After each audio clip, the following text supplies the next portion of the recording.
আসসালামু আলাইকুম। সংবাদে আপনাদের সবাইকে স্বাগত জানাচ্ছি। আমি ফিরোজ তোহা। শুরুতেই আরবে কেবলস সংবাদ শিরোনাম। বাংলাদেশের সর্বশেষ গুরুত্বপূর্ণ আপডেট সংবাদ আপনাকে স্বাগত। শুরুতে সংবাদ শিরোনাম, পরে বিস্তারিত। শুরুতে জানাবো, নাগরিক কমিটির বহিষ্কৃত নেত্রী আফরিন কারাগারে। জুলাই অভ্যুত্থানে শহীদ পরিবার এবং আহতদের সহায়তায় গঠিত অন্তর্বর্তীকালীন সরকারের নির্দেশে জুলাই শহীদ স্মৃতি ফাউন্ডেশনের অর্থ আত্মসাতের মামলায় জাতীয় নাগরিক কমিটির বহিষ্কৃত নেত্রী দিলশাদ আফরিন পিঙ্কিকে কারাগারে পাঠানোর আদেশ দিয়েছে আদালত। শুক্রবার 11 এপ্রিল ঢাকার metropolitan magistrate Ishrat Jennifer Zerin জামিন আবেদন নামঞ্জুর করে তাকে কারাগারে পাঠানোর নির্দেশ দেন। এরপর জানাবো, রাজধানীতে সোহরাওয়ার্দী উদ্যানে শনিবার গণজমায়েত নিয়ে একগুচ্ছ নির্দেশনা জারি। ফিলিস্তিনের উপর ইসরায়েলের অব্যাহত বর্বর হামলার প্রতিবাদে ঢাকায় অনুষ্ঠিত হবে মার্চ ফর গাজা কর্মসূচি। শনিবার 12 এপ্রিল বিকাল 3টায় রাজধানীর সোহরাওয়ার্দী উদ্যানে প্যালেস্টাইন সলিডারি মুভমেন্ট বাংলাদেশ নামের একটি প্ল্যাটফর্মের আয়োজনে এই গণজমায়েত অনুষ্ঠিত হবে। কর্মসূচি ঘিরে ইতিমধ্যেই সোহরাওয়ার্দী উদ্যানে মঞ্চ বানানোর কাজ চলছে। এদিকে দেশের বিভিন্ন স্থানে ভূমিকম্প অনুভূত। দেশের বিভিন্ন স্থানে মৃদু ভূকম্পন অনুভূত হয়েছে। শুক্রবার 11 এপ্রিল বিকাল 5টার দিকে এই ভূকম্পন অনুভূত হয়, তবে তাৎক্ষণিকভাবে কোথাও কোনো ক্ষয়ক্ষতির খবর পাওয়া যায়নি। আবহাওয়া অধিদপ্তর চ্যানেল 24 অনলাইনকে জানিয়েছে, দেশের ব্রাহ্মণবাড়িয়া সীমান্তে এই ভূমিকম্প অনুভূত হয়েছে। রিক্টার স্কেলে যার মাত্রা ছিল 4। এদিকে সোমবার দেশে ফিরছেন মির্জা ফখরুল ইসলাম। বিএনপি মহাসচিব মির্জা ফখরুল ইসলাম আলমগীর এবং তার স্ত্রী রাহাতারা বেগম সিঙ্গাপুরের চিকিৎসা শেষে 14 এপ্রিল বিকেলে দেশে ফিরছেন। সিঙ্গাপুর স্বাস্থ্য মন্ত্রণালয়ের বরাত দিয়ে বিষয়টি নিশ্চিত করেছেন মির্জা ফখরুল। এদিকে বিক্ষোভে উত্তাল কলকাতা। মোদি এবং ভারতের স্বরাষ্ট্রমন্ত্রী অমিত শাহের কুশপুত্তলিকা দা। ভারতে বিতর্কিত ওয়াকফ বিল নিয়ে কলকাতায় অবরোধ ও বিক্ষোভ অব্যাহত রয়েছে। গত কয়েক ওয়াকফ আইনের বিরোধিতায় কলকাতায় বিক্ষোভ করছে মুসলিম সমাজ। আইন প্রত্যাহারের দাবি জানিয়ে প্রতিবাদের পাশাপাশি কলকাতা রাজপথে অবরোধ ও ভারতের প্রধানমন্ত্রী নরেন্দ্র মোদী এবং কেন্দ্রীয় স্বরাষ্ট্রমন্ত্রী অমিত শাহের কুশপুত্তলিকা দাহ করা হয়েছে। বিক্ষোভ সমাবেশ থেকে মুসলিম নেতাদের স্পষ্ট বক্তব্য, আমরা এ আইন মানি না। এবং সর্বশেষ জানাবো, পাল্টা আঘাত চীনের।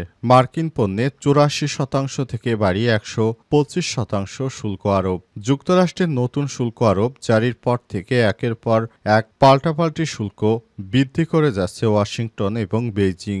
সর্বশেষ চীনের উপর শুল্ক বাড়িয়ে 145% করার একদিন না পেরোতে এবার যুক্তরাষ্ট্রের উপর পাল্টা হিসেবে 84% থেকে বাড়িয়ে 125% শুল্ক আরোপ করেছে বেইজিং। খবর সিনহুয়া এবং আল জাজিরার। প্রিয় দর্শক, এতক্ষণ শুনছিলেন সংবাদ শিরোনাম, এবারে বিস্তারিত। তবে তার আগে বন্ধুরা, অনুরোধ থাকবে সংবাদটিতে একটি লাইক দিন। এই চ্যানেলে আপনি নতুন হয়ে থাকলে আমাদের সংবাদটি দেখতে দেখতে চ্যানেলটি সাবস্ক্রাইব করে রাখুন। কমেন্ট করে আপনার মূল্যবান মতামত জানিয়ে দিন আপনি বিশ্বের কোন দেশ থেকে বা বাংলাদেশের কোন স্থান থেকে আমাদের সংবাদটি দেখছেন এবং শুনছেন। এবারে বিস্তারিত। জাতীয় নাগরিক কমিটির বহিষ্কৃত নেত্রী আফরিন কারাগারে।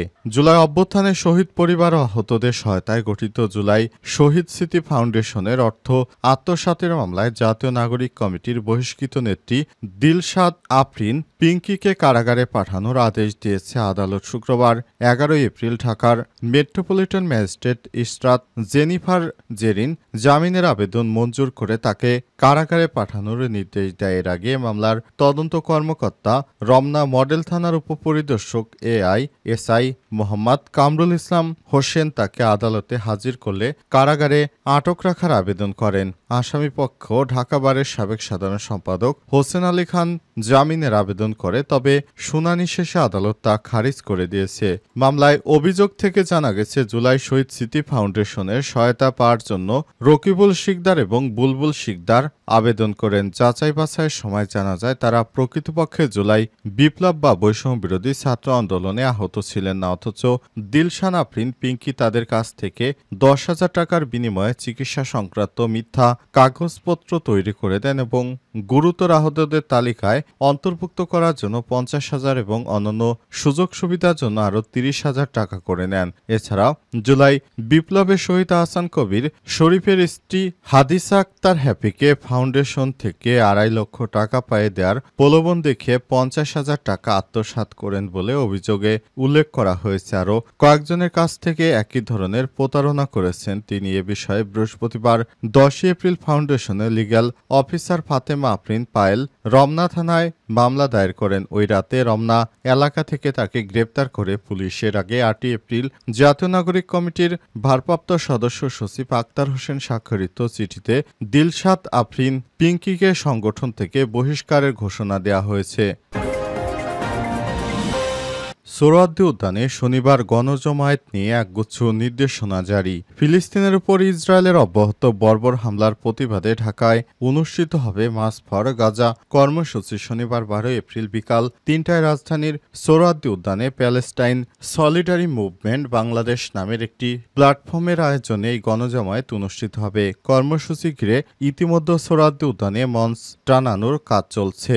এদিকে কর্মসূচি নিয়ে একগুচ্ছ নির্দেশনা দিয়েছে আয়োজক কমিটি। শুক্রবার 11 এপ্রিল সন্ধ্যার পরে এক ফেসবুক পোস্টে বলা হয়েছে, গাজা উপত্যকায় অবৈধ দখলদার ইসরায়েলের পক্ষ থেকে চলমান গণহত্যা এবং জাতিগত নিধনের বিরুদ্ধে আজ বিশ্বের বিবেকবান মানুষ সোচ্চার। 600 কোটি টাকা মানুষের চোখের সামনে একটি ভূখণ্ডে প্রতিনিয়ত বেসামরিক নাগরিকদের উপর চালানো হচ্ছে অবর্ণনীয় সহিংসতা, যেখানে নারী শিশু রেহাই পাচ্ছে না। বিমান হামলায় ধ্বংস করে দেয়া হচ্ছে ধর্মীয় উপাসনালয়, শিক্ষা প্রতিষ্ঠান, হাসপাতাল সহ মৌলিক অবকাঠামো, অথচ 57টি মুসলিম সংখ্যাগরিষ্ঠ রাষ্ট্র ওআইসি এবং তাদের রাজনৈতিক অর্থনৈতিক শক্তি ও মানবিক সংকট মোকাবেলায় এখনও সক্রিয় কোনো উদ্যোগ গ্রহণে ব্যর্থ। এই প্রেক্ষাপটে ইউরোপ, আমেরিকা সহ বিশ্বজুড়ে শান্তিপ্রিয় মুসলমানেরা রাজপথে প্রতিবাদ জানাচ্ছে। বাংলাদেশেও বিভিন্ন রাজনৈতিক, সামাজিক ও ধর্মীয় সংগঠনের উদ্যোগে গাজায় চলমান নিপীড়নের বিরুদ্ধে প্রতিবাদ কর্মসূচি পালিত হচ্ছে। এই ধারাবাহিকতায় অংশ হিসেবে প্যালেস্টাইন সলিডারি মুভমেন্ট বাংলাদেশ এর উদ্যোগে আগামীকাল শনিবার বিকাল 3টায় ঐতিহাসিক সোহরাওয়ার্দী উদ্যানে অভিমুখে 1 মার্চ ফর গাজা অনুষ্ঠিত হচ্ছে। দেশের বিভিন্ন স্থানে ভূকম্পন অনুভূত।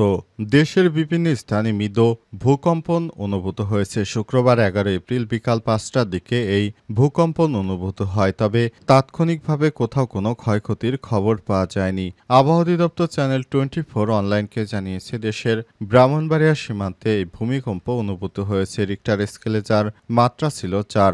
অন্যদিকে ইউরোপীয় মেডিটেরিয়ান সিসমোলজিক্যাল সেন্টার সিএমএসসি তথ্যমতে রিক্টার স্কেলে কম্পনের মাত্রা ছিল 4। ভূমিকম্পের উৎপত্তিস্থল ছিল ভারত বাংলাদেশ সীমান্তে। ভূমিকম্পটির কেন্দ্র ছিল বাংলাদেশের কুমিল্লা শহর থেকে প্রায় 68 কিলোমিটার উত্তর এবং ভারতের আগরতলা শহর থেকে 26 কিলোমিটার উত্তরে। এর গভীরতা ছিল 10 কিলোমিটার। এছাড়াও যুক্তরাষ্ট্রের ভূতাত্ত্বিক জরিপ সংস্থা ইউএসজিএস এর তথ্য অনুযায়ী রিক্টার স্কেলে এই ভূমিকম্পের মাত্রা ছিল 4.3। সোমবার দেশে ফিরছেন মির্জা ফখরুল।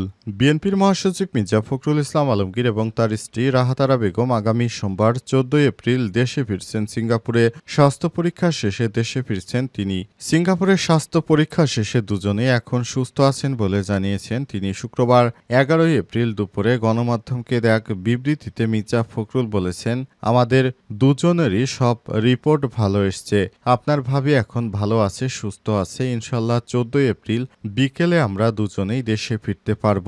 এর আগে গত 6 এপ্রিল সিঙ্গাপুরে চিকিৎসার উদ্দেশ্যে রওনা হন তারা। সম্প্রতি স্ত্রীকে নিয়ে সামাজিক যোগাযোগ মাধ্যমে মির্জা ফখরুল একটি আবেগঘন ফেসবুক স্ট্যাটাস দিয়ে ভাইরাল হয়েছেন, যেখানে 2022 সালে কারাবন্দী অবস্থায় স্ত্রীর অসুস্থতা এবং অস্ত্রোপচারের সময় অভিজ্ঞতা তুলে ধরেছেন মির্জা ফখরুল। তবে এ বিষয়ে প্রশ্ন করা হলে বিএনপির মহাসচিব স্পষ্ট করে বলেন, আমি ফেসবুকে কোনো স্ট্যাটাস দেইনি। তিনি আরও বলেন, ফেসবুকে যেটি মির্জা ফখরুলের নামে মাধ্যমে ভেরিফাইড সেটি তিনি নিজে পরিচালনা করেন না বলে জানান বিএনপির মহাসচিব মির্জা ফখরুল ইসলাম। তবে বিএনপির মহাসচিব মির্জা ফখরুল ইসলাম আলমগীরের পক্ষ থেকে এই বিষয়টি এখনো স্পষ্ট করা হয়নি যে তিনি শিক্ষার্থীদের আন্দোলনের ফলে কারাগার থেকে মুক্ত হয়েছেন। তিনি কারাগার থেকে মুক্ত হওয়ার কারণে শিক্ষার্থীদের কৃতজ্ঞতা জানানো উচিত, কিন্তু তিনি সেটি এখনো জানাননি।